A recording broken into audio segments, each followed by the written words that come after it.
On June 23rd and 24th, 1314, an army moving towards Stirling Castle entered one of the most important battlefields in Scottish history.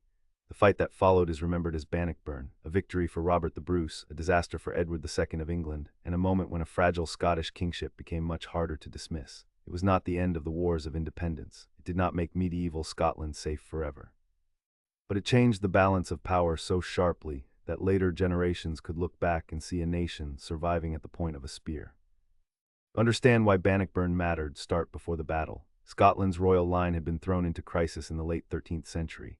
Edward I of England used that crisis to press overlordship, intervene in succession, and then wage war when resistance hardened. William Wallace became the most famous face of early resistance, but after Wallace's defeat and execution, the struggle did not disappear. It became a contest over rule, legitimacy, castles, nobles, and the ability of any claimant to make authority real on the ground. Robert Bruce entered that world as a man with a claim to the Scottish crown and a record that did not fit a simple heroic legend. He shifted sides, made enemies, and in 1306 killed John Comyn inside a church at Dumfries, a shocking act that deepened political division.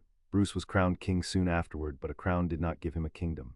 English forces and rival Scottish factions hunted him. His family and supporters paid severe prices. For a time, his cause looked nearly broken. Bruce survived by turning kingship into mobile war. He avoided battles he could not win, struck at garrisons, punished opponents, rewarded loyalty, and rebuilt authority castle by castle. By 1314, he had recovered enough ground that Stirling Castle became the key. The castle commanded routes through central Scotland. Its English-held garrison had agreed to surrender if not relieved by midsummer. That deadline forced Edward II to act.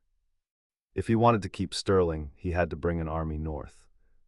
The English army that advanced into Scotland was large, expensive, and politically loaded. Edward II was not his father, Edward I, whose campaigns had been feared across Britain. He faced baronial conflict at home and needed a military success.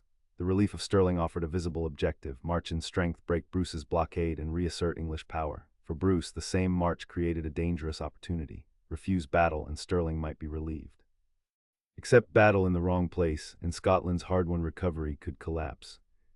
Bruce chose the ground with care. The Bannockburn, wooded approaches, marshy areas, and narrow routes near Stirling limited the freedom of mounted knights.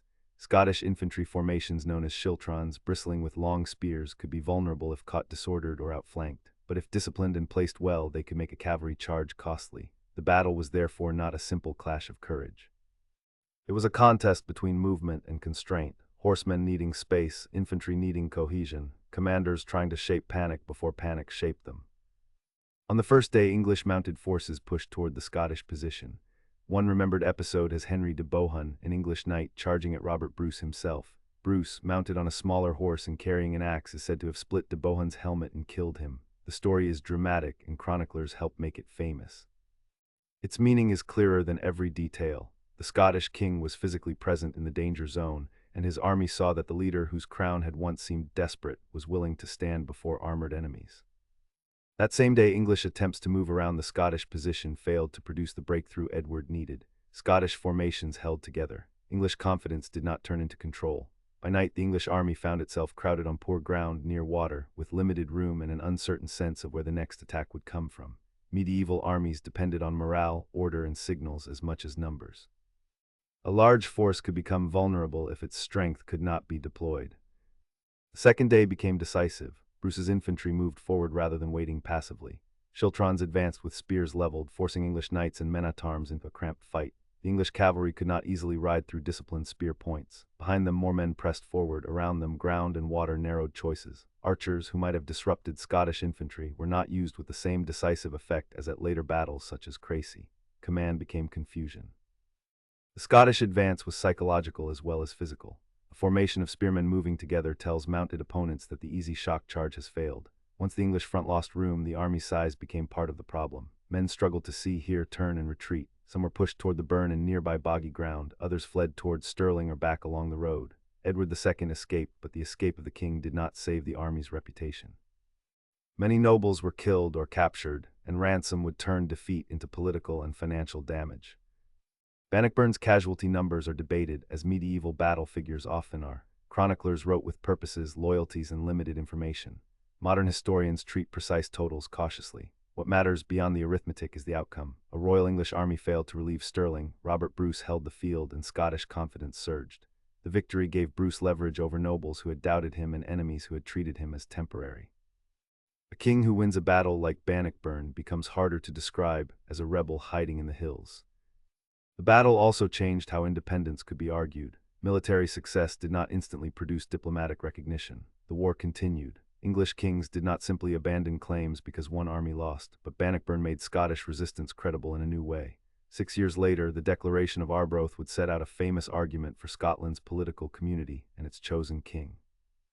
That document belonged to diplomacy, not the battlefield, but Bannockburn helped make such diplomacy possible by proving that Bruce's kingship had survived the hardest test. The memory of Bannockburn later became cleaner than the event itself. Nations often turned battles into symbols, sanding away divided loyalties, uncertain numbers, messy politics, and the long work that follows a victory. Robert Bruce became the hero king. The Schiltron became the disciplined people in arms. The English defeat became a warning against arrogance. Some of that memory rests on truth. Some of it is shaped by what later generations needed the battle to mean.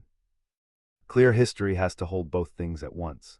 Bannockburn was a real tactical victory won by leadership, terrain, infantry discipline, and English mistakes. It was also a political story about legitimacy. Bruce did not win because legend favored him. He won because years of recovery put him in position, because Stirling forced Edward to move, because the ground reduced the English advantage, and because Scottish formations held under pressure. The romance of the battle survives because the practical details were strong enough to create it. That is why Bannockburn still speaks beyond medieval warfare. It shows how statehood can rest on more than paperwork or ancestry. It rests on whether people will fight for a political order, whether leaders can survive disaster, whether symbols emerge from events that were, at the time, terrifyingly uncertain. In 1314, Robert Bruce did not know he was creating a monument in national memory. He was trying to keep a crown, control a castle, and prevent a stronger enemy from undoing years of work. By the end of June 24th, the battlefield near Stirling had answered the immediate question. The castle would not be rescued by Edward's army. Bruce's enemies had seen his forces stand, move, and win. Scotland's war for independence still had years to run, but after Bannockburn it could no longer be dismissed as a doomed rebellion. The battle became a hinge. Before it, Bruce's kingship could be treated as precarious. After it, even opponents had to reckon with the fact that Scotland's crown had survived in the open field. Bannockburn also reminds us that medieval battles were lived by more than kings and nobles. Spearmen held a line with aching shoulders and little certainty that discipline would survive first contact. Horse handlers, servants, cooks, clerks, and messengers carried the weight of an army before and after the fighting. Nearby communities saw roads fill with armed men and watched political decisions become immediate danger. The victory became royal memory, but it was made from ordinary fear, endurance, and labor, as well as from command. That human scale matters because it keeps the battle from becoming only a slogan. Robert Bruce needed symbols, but symbols worked because men stayed in formation. Scouts read ground, commanders accepted risk, and an opposing army lost the ability to use its strength. The field near Stirling turned strategy into bodily experience. Mud under boots, spear shafts in hands, horses checked by pressure, and the sudden recognition that an expected rescue had become a retreat. Bannockburn endures because it joins tactics to consequence. Spears, mud, horses, fear, banners, and commanders all mattered in the moment. So did what came afterward: ransom, diplomacy, royal authority, and memory. The battlefield does not tell us that small armies always beat larger ones, or that national causes are pure, or that one victory solves history. It tells us something sharper. When political legitimacy is contested, the place where people are willing to stand can change what a kingdom is allowed to become.